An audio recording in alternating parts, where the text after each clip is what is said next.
Shalom, salam sejahtera, selamat pagi bagi kita semua sidang jemaat BM Glory Permi. Pada hari ini, hari Ahad, pada tanggal 26 April adalah merupakan PKP kita yang ketiga. Dan pada minggu hadapan kita akan memasuki perintah kawalan pergerakan pada sesi yang keempat. Hal ini telah membuktikan kepada kita bahwa situasi yang sedang kita hadapi ini seolah-olah kita sedang berjalan, tetapi kita sendiri kita tidak tahu bila akan tiba di destinasinya dan bila kita akan mengakhiri perjalanan tersebut. Oleh karena itu, saya sengaja memilih satu tema berhubung keadaan kita pada masa kini. Saya mengambil satu tema yang berbunyi ketika Allah menggunakan situasi dan peristiwa untuk mengubah sikap manusia. Ketika Allah menggunakan situasi yang sedang kita hadapi ini untuk mengubah sikap kita, apa yang Tuhan kerjakan, apa yang kita harus lakukan. Nah, karena tema ini, saya memberi kepada kita 3 hal untuk kita mengerti, memahami akan maksud dan tujuan tema yang saya sampaikan. Pertama, Allah telah memberikan satu bukti nyata sejarah untuk manusia boleh belajar daripada sejarah. Hal itu dicatatkan di dalam keseluruhan kitab kita, yaitu Alkitab yang adalah firman Allah, menjadi panduan bagi kita sebagai jemaat Tuhan. Yang kedua, untuk mengetahui ketika Tuhan menggunakan peristiwa yang terjadi di dalam kehidupan manusia, sebenarnya apa matlamat dan tujuan Allah di dalam setiap peristiwa itu. Dan apa yang Tuhan inginkan dalam kehidupan manusia. Jadi itu merupakan satu hal yang perlu kita pahami ketika kita menghadapi peristiwa yang sampai saat ini masih kita jalani PKP yang keempat. Dan yang terakhir, untuk membahas tema saya ini, saya mau membawa kita tindakan apa yang harus kita lakukan pada masa kini ketika Allah menggunakan peristiwa itu untuk mengubah hidup kita. Oleh karena itu, saya ingin membawa kita kepada kebenaran firman Tuhan yang dicatatkan oleh Alkitab, yang merupakan panduan bagi kita untuk kita tidak lupa sejarah apa yang telah Tuhan lakukan di dalam cerita, di dalam sepanjang Alkitab. Tuhan senantiasa memperingatkan umatnya. Itu menjadi satu hal yang perlu menjadi kekuatan bagi kita untuk menjalani kehidupan peristiwa demi peristiwa yang akan dan sedang kita jalani ini. Kita tetap kembali kepada Alkitab yang adalah kebenaran Allah. Saudara-saudaraku yang dikasihi oleh Tuhan, saya ingin membawa kita kepada melihat sekilas tentang peristiwa sejarah yang Tuhan sudah gunakan untuk memperingatkan manusia. Ada 3 perkara. Selalu saya mengambil renungan kita untuk 3 hal saja supaya senang kita ingat. Nah, 3 perkara yang ada yang Tuhan ingatkan kita di dalam sepanjang sejarah. Kita bermula dari ciptaan Tuhan atas manusia. Ketika Allah menciptakan manusia, Allah memberikan satu mandat kepada manusia itu untuk beranak cucu, berkembang biak, memenuhi semua ciptaannya, memenuhi seluruh bumi. Di dalam Kejadian pasal 1 ayat 28 dia berkata, beranak cuculah, penuhilah bumi dan taklukkanlah semuanya itu. Saudara-saudara, Allah mempunyai tujuan bagi manusia yang diciptakannya itu supaya manusia itu menjadi pengelola seluruh ciptaannya. Sehingga manusia ditugaskan untuk memiliki tugas yang diberikan oleh Allah yaitu mandat kebudayaan yang telah dicatatkannya di dalam Kejadian pasal 1 ayat 28. Bahkan tujuan Allah jelas untuk manusia itu, dia memberitahukan kembali di dalam kitab Injil Matius pasal 5, kamu adalah garam dan terang dunia. Artinya Tuhan punya, tidak teragak-agak Tuhan menciptakan manusia itu ada matlamat dan tujuannya atas hidup manusia itu, yaitu untuk menjadi garam dan terang. Apa maksudnya, saudara? Untuk mengubah dan mempengaruhi dunia ini sesuai dengan matlamatnya Allah.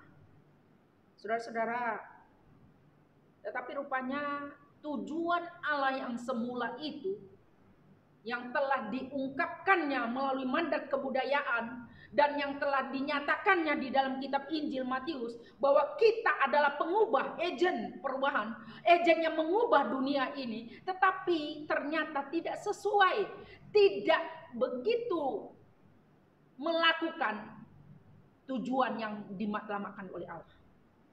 Sehingga Alkitab mencatat Allah sendiri memperingatkan manusia itu, dan Allah sendiri menghukum manusia ciptaannya itu. Ada 3 hal yang telah dicatat oleh sejarah. Ada banyak di dalam Alkitab kita ini, tetapi saya ingin membawa kita kepada 3 perkara. Yaitu yang pertama, bahwa Allah menghukum manusia melalui kisah air bah, yaitu pada zaman Nuh. Yang kedua, Allah menghukum manusia, dalam hal ini rentetan demi rentetan terjadi, cerita demi cerita diceritakan untuk memperingatkan manusia bahwa Allah itu adalah Allah yang hidup. Peristiwa yang kedua terjadi ketika bangsa Israel ditawan oleh bangsa Mesir. Melalui Musa dia membawakannya kembali ke tanah Kanaan. Apa yang terjadi dalam rentetan peristiwa itu nanti saya akan ceritakan. Dan yang ketiga, peringatan Tuhan. Ternyata tidak cukup dengan 2 perkara yang ada, tetapi ada lagi perkara yang berikutnya, yaitu Allah menghukum bangsa Yehuda untuk dibuang ke Babilonia. 3 perkara ini saya ingin membawa kita supaya kita belajar daripada sejarah kehidupan manusia yang menjalani kehidupannya sepanjang sejarah dalam Alkitab. Yang pertama, saudara-saudaraku, apa kisah yang kita dapat pelajari daripada kisah tentang air bah pada zaman Nuh? Saudara-saudara, ini bukan hanya sebuah cerita legend, tetapi ini menjadi satu peringatan sebenarnya untuk kita, untuk tahu akan apa matlamat dan tujuan Allah bagi kehidupan kita, sehingga kita tidak mengulangi kesalahan yang sama secara berterusan. Saudara-saudaraku, dalam kitab Kejadian pasal yang ke-6 diceritakan bahwa manusia itu bertambah banyak, tetapi tidak hanya bertambah dari segi jumlah, tetapi kejahatannya juga bertambah. Sehingga dari kitab Kejadian pasal 1 sampai dengan pasal ke-6, Allah sudah murka melihat manusia itu bertambah jahat.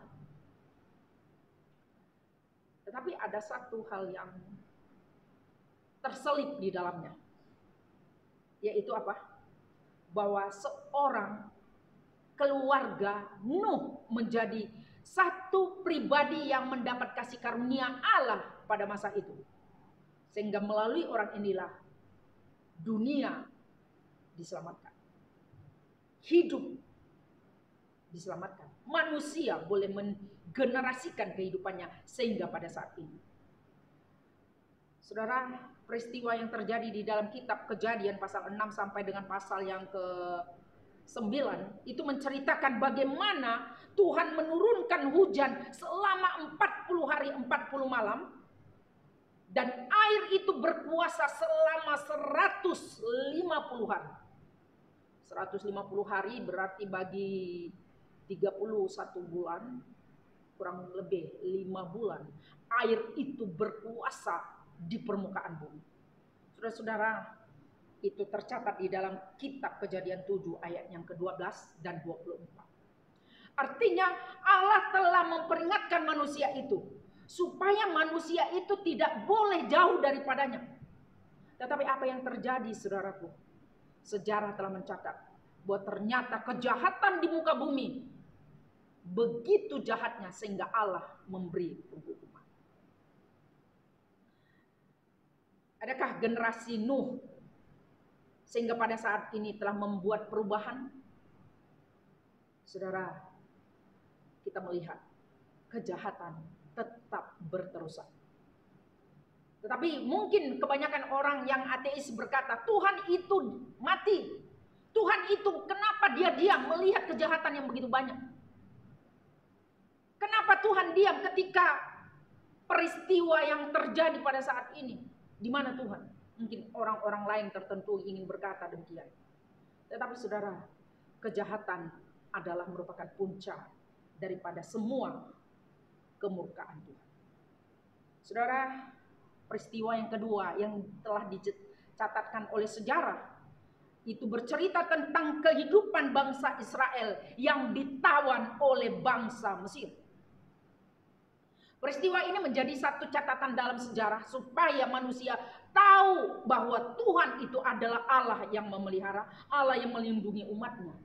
Tetapi ternyata Bapak Ibu Saudaraku, apa yang terjadi di dalam kehidupan umat pilihan Tuhan itu?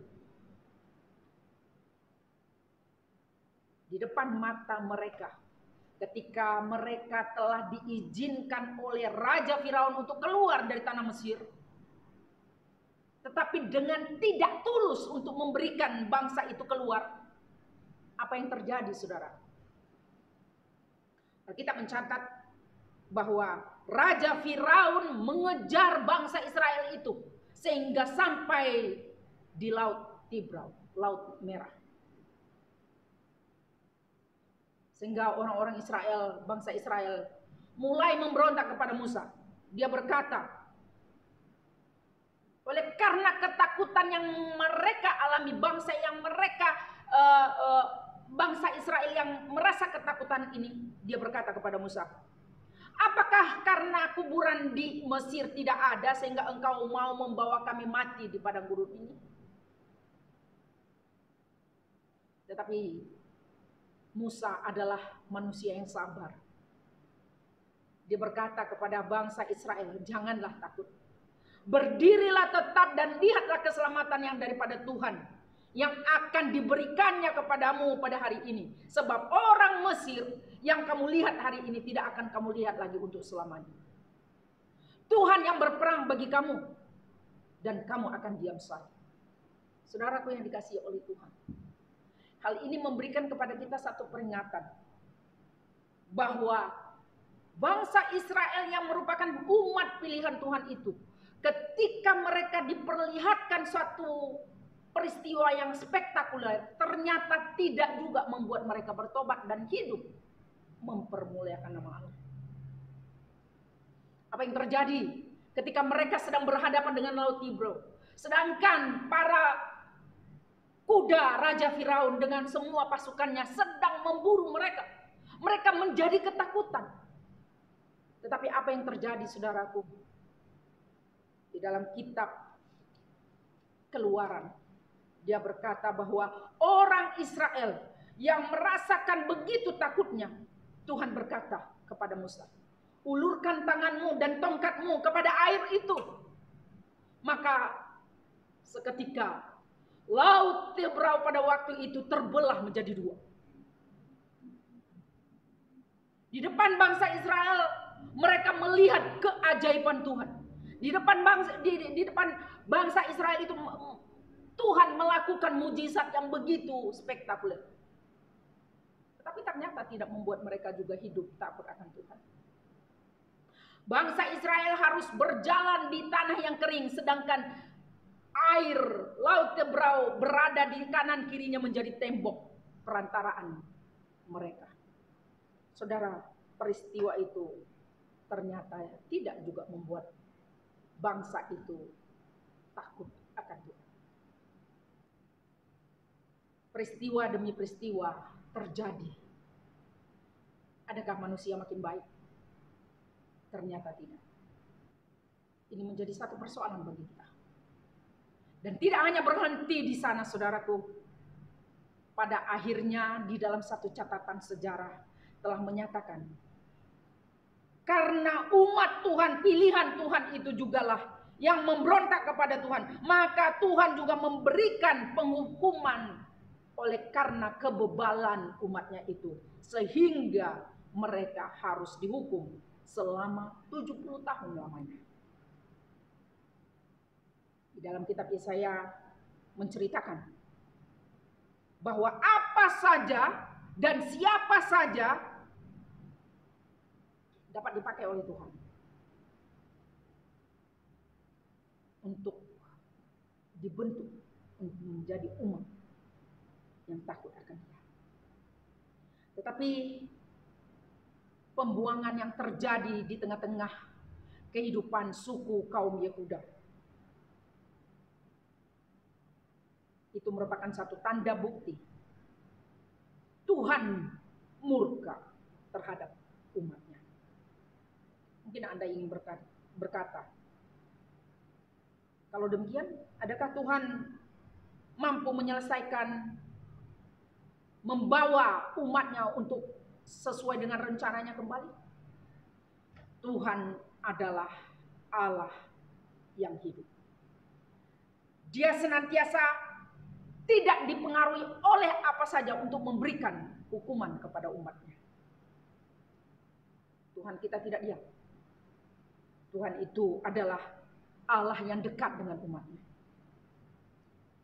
Tetapi meskipun Allah yang dekat dengan umatnya, Dia menghukum supaya umatnya itu sesuai dengan matlamat dan tujuannya. Lalu pertanyaan saya, adakah manusia sehingga kini, setelah peristiwa demi peristiwa yang telah diungkapkan dalam sejarah, di dalam kebenaran Alkitab ini, adakah manusia berubah? Adakah manusia akan semakin baik? Inilah merupakan tantangan kehidupan yang sedang kita jalani pada masa ini. Yang kedua, saudara, lalu Tuhan mau menggunakan peristiwa, apa sebenarnya tujuan dan matlamatnya? Kalau saya berkata tadi, ketika Allah menggunakan situasi untuk mengubah sikap manusia, apa sebenarnya yang Tuhan inginkan daripada kehidupan kita sebagai manusia? Bagaimana manusia sikapnya? Bagaimana respon manusia terhadap situasi yang ada pada masa itu dan juga pada masa sekarang? Saudara, yang Tuhan ingin peringatkan 3 perkara. Bahwa ternyata manusia itu tetap berorientasi kepada kejahatan. Meskipun peristiwa demi peristiwa yang telah dipertunjukkan melalui pembacaan firman Tuhan yang saya sudah jelaskan itu tadi. 3 rentetan peristiwa, mulai daripada kisah air bah pada zaman Nuh, dan juga kisah bangsa Israel yang ditawan di bangsa Mesir ketika mereka keluar, tetapi tidak juga membuat mereka mengalami perubahan, sehinggalah bangsa Yehuda dihukum ke Babilonia. Peristiwa itu peristiwa yang menyakitkan, tetapi tidak membuat bangsa itu menjadi jerah, dan tidak juga membuat sampai pada saat ini kembali kepada rencananya. Apa sebenarnya yang terjadi?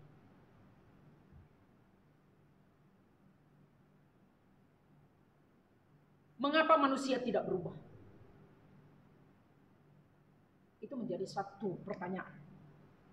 Paling setidak-tidaknya saya mengambil daripada renungan ini, ada 3 perkara yang harus kita sadari secara jelas, bahwa itulah kita, itulah manusia, itulah kehidupan kita.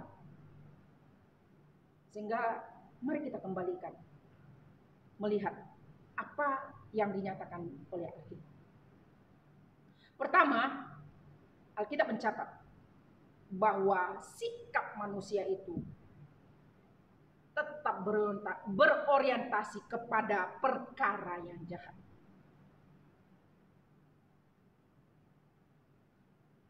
Tuhan Yesus pernah berkata di dalam Matius pasal 15, dia berkata begini, saudara.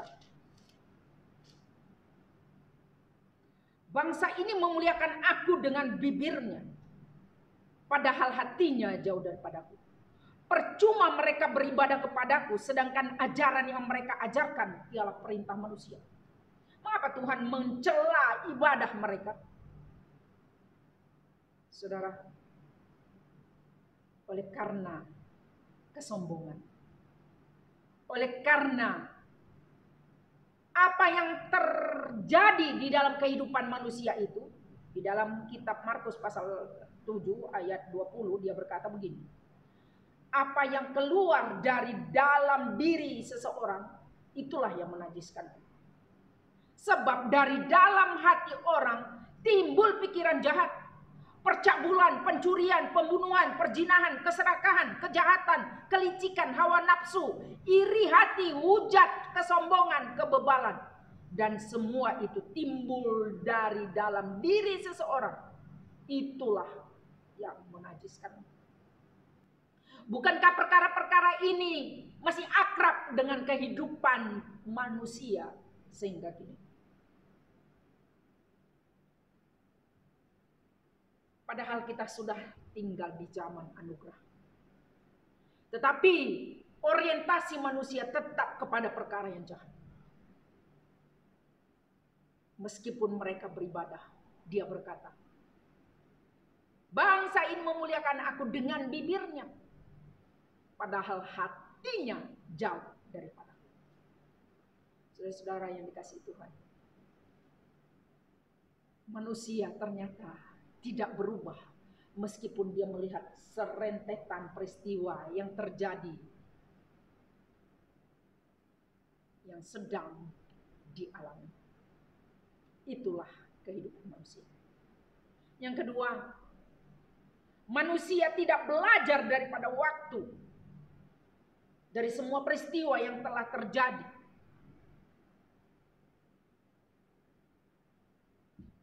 Adakah Tuhan diam? Tidak. Tuhan senantiasa memperingatkan manusia atas segala peristiwa yang terjadi. Ketika Tuhan hendak menghukum suatu bangsa, dia harus lebih dahulu menyuarakannya kepada nabinya, kepada alatnya. Tolong serukan kepada umatku, saya akan memberikan penghukuman kepada mereka kalau mereka tidak bertobat. Dan dia mengutus para hamba-hambanya untuk menyuarakan suara kebenaran Allah. Tetapi ternyata manusia itu lebih mementingkan kehidupannya sendiri. Dia tidak belajar daripada waktu yang mereka telah lihat apa yang terjadi. Saudara-saudara, manusia memilih untuk tidak taat. Itulah posisi kita.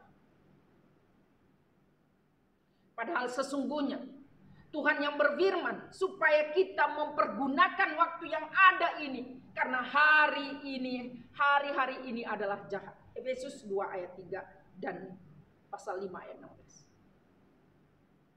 Manusia sepatutnya mengambil satu keputusan yang benar. Tetapi bukankah Allah sudah memperingatkannya terlebih dahulu?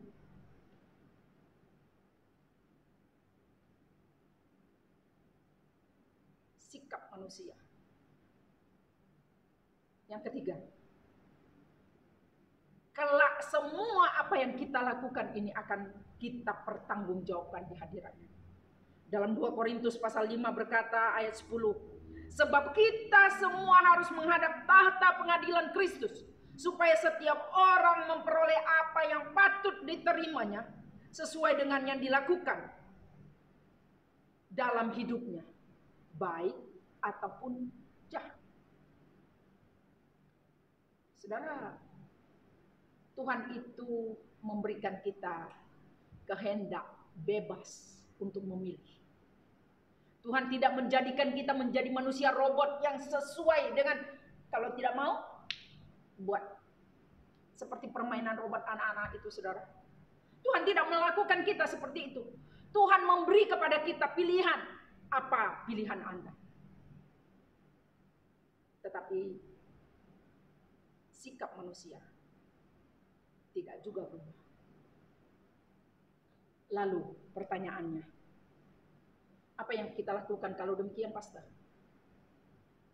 Tindakan apa yang harus kita lakukan apabila sudah diperingatkan, tetapi kita juga tidak mentaatinya? Maka saudara,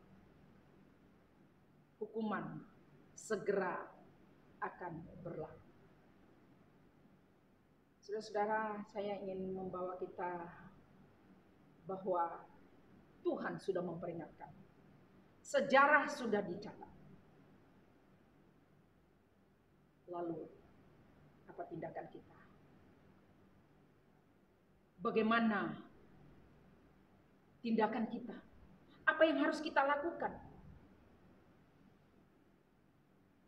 Kita kembali kepada tema. Ketika Tuhan menggunakan peristiwa dan situasi yang ada saat ini, Tuhan mau supaya Anda dan saya mengalami perubahan. Tindakan apa yang membuat manusia itu berubah? Ada 3 perkara. Mari kita suarakan supaya setiap orang kembali kepada rencana semula. Kembali kepada rancangan Allah.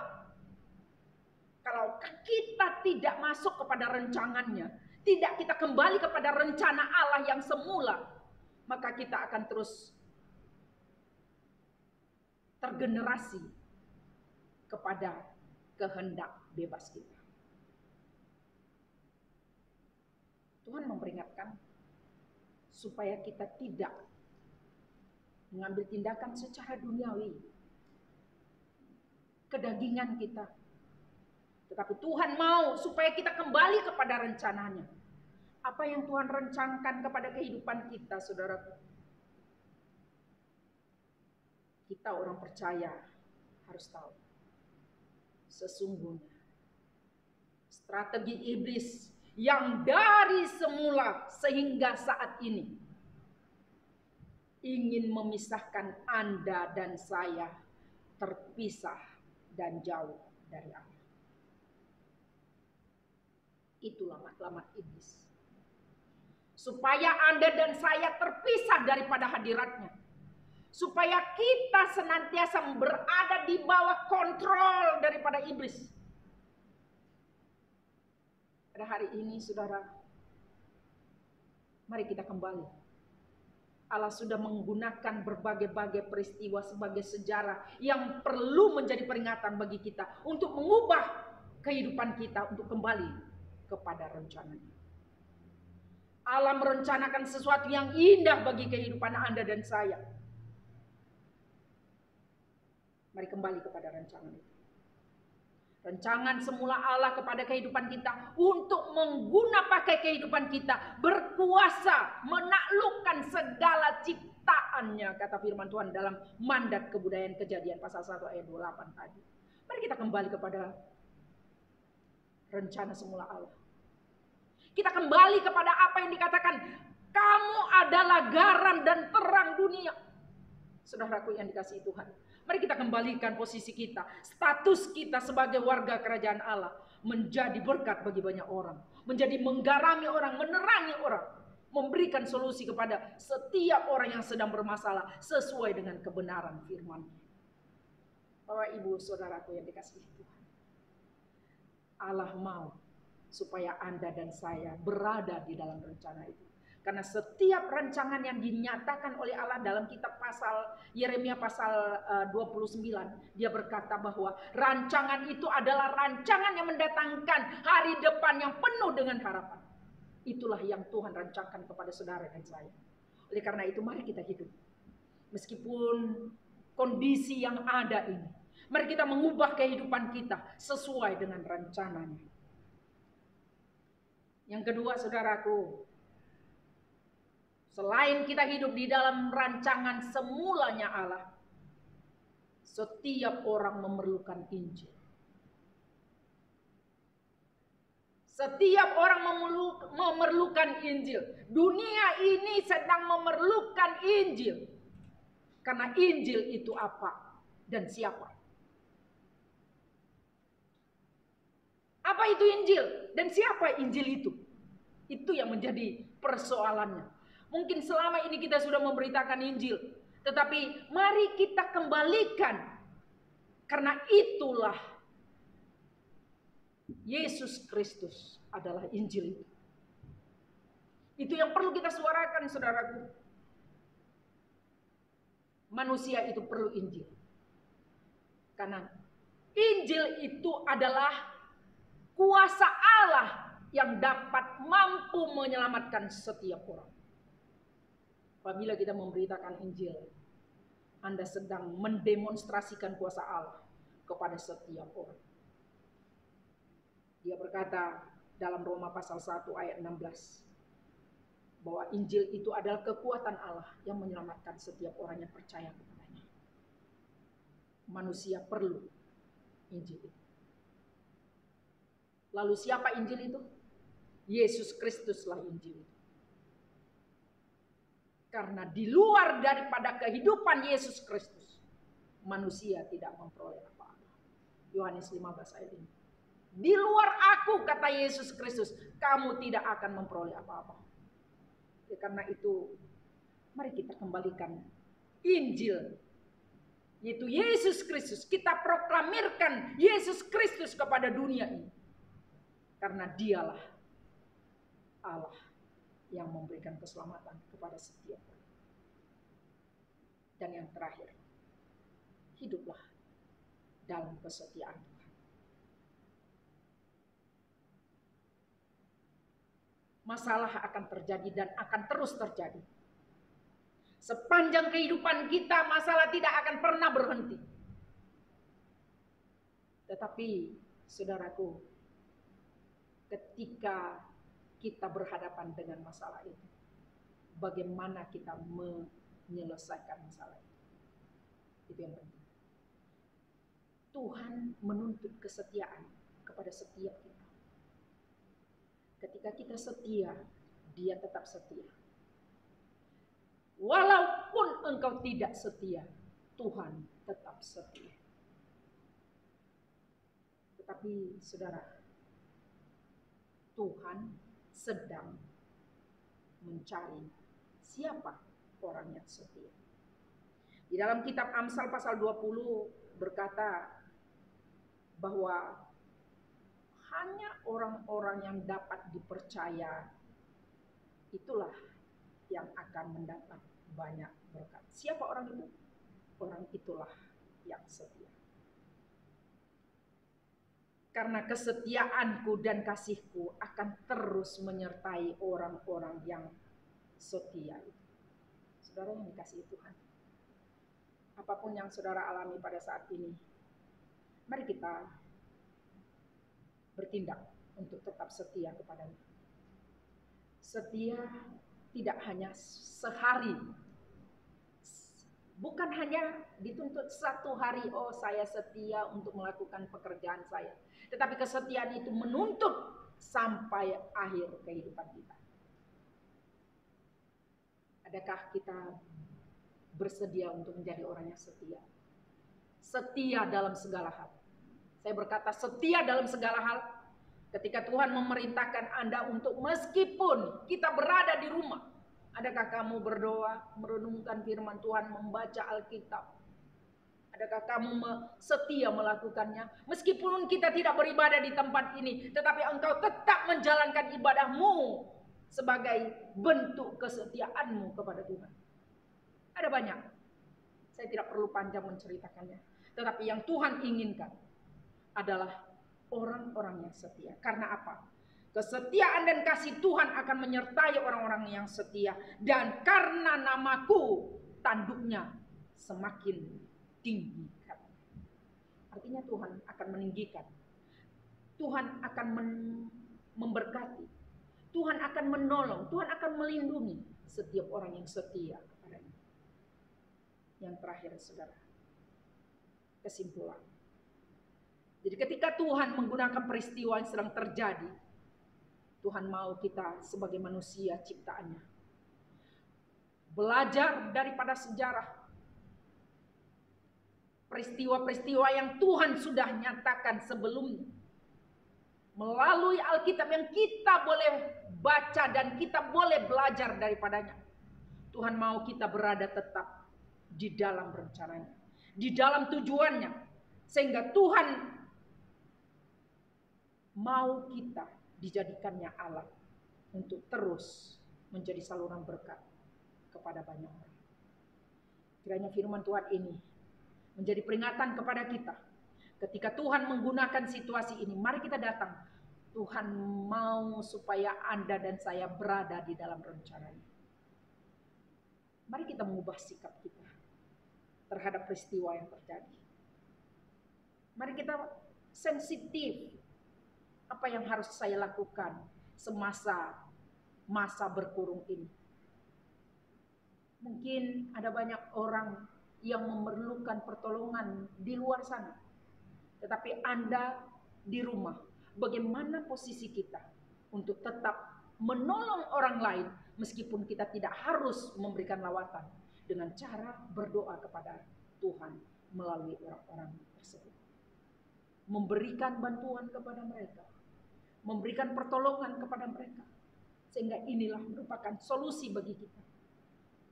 Sebagai respon kita terhadap peristiwa yang ada, bahwa diri kita, sikap hidup kita berubah oleh karena Tuhan yang melakukannya.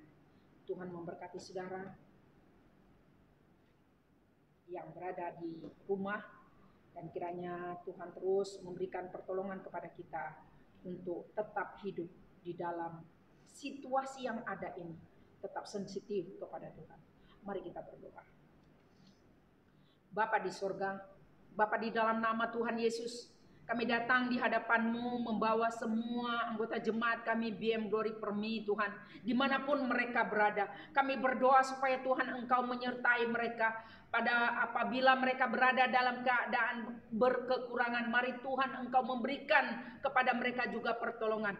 Doa kami secara khusus bagi kondisi dunia pada saat ini yang sedang mengalami pandemik ini. Tuhan, kami meminta agar Tuhan Engkau bekerja dan berkarya, dan kami rindu supaya COVID ini boleh berhenti dalam waktu yang dekat ini Tuhan. Kami sungguh hanya mengandalkan kuasa Tuhan saja. Tidak ada yang lain Tuhan. Karena itu kami mau kembali supaya kebenaran firman Tuhan yang telah kami dengarkan ini mengubah kehidupan kami untuk kami tetap berada dalam rencana Allah. Terima kasih Bapa di surga. Terima kasih untuk firman-Mu, dan terima kasih untuk setiap pribadi kami yang sudah mendengarnya. Kiranya Tuhan memberkati kami semua. Di dalam melalui Tuhan kami Yesus Kristus kami sudah berdoa. Amin. Tuhan memberkati kita.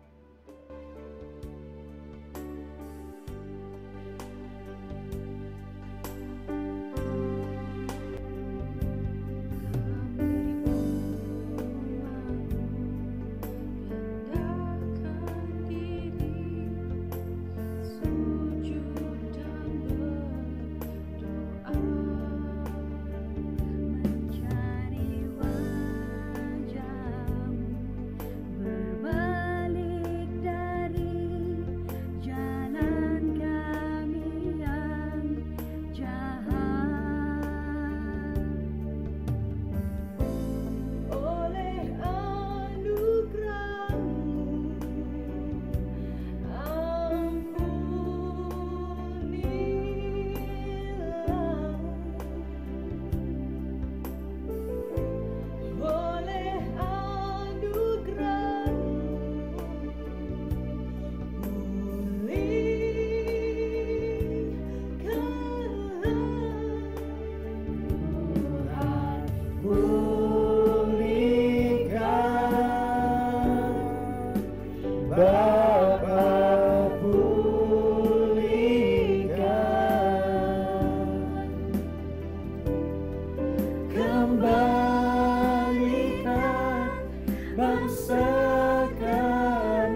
wajah-Mu, berbalik dari jalan kami yang jahat.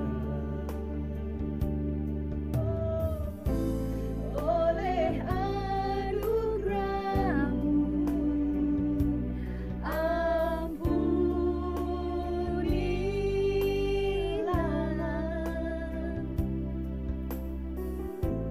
Oleh anugerah-Mu,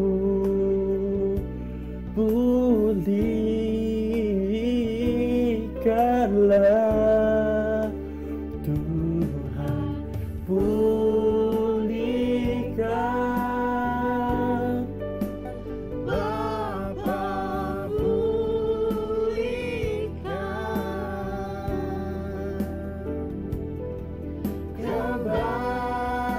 kembalikan bangsa kami kepadamu.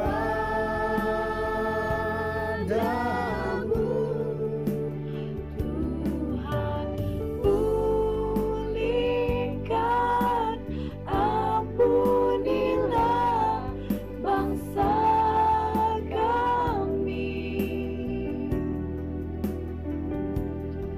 dan pulihkan kembali negeri kami.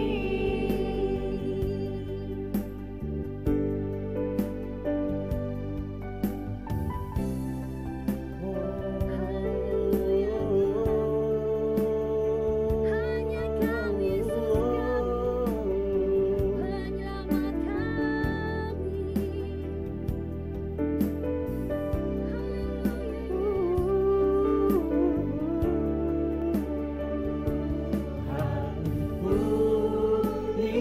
Pulihkan Bapa, pulihkan,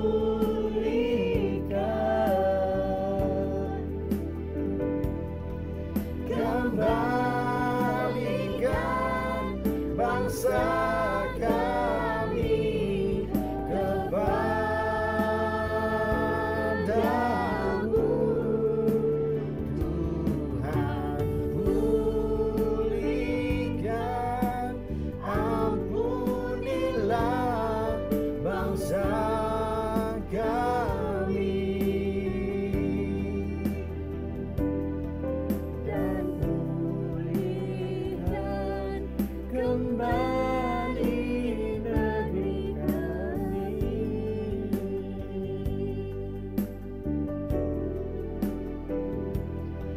dan pulihkan kembali negeri kami.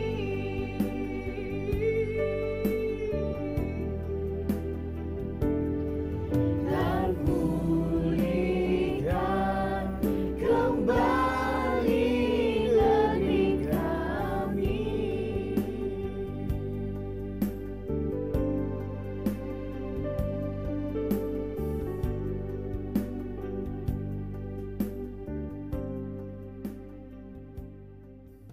God bless, stay safe. Ku bersyukur Tuhan, ku bersyukur Tuhan, Amin. buat kasih setia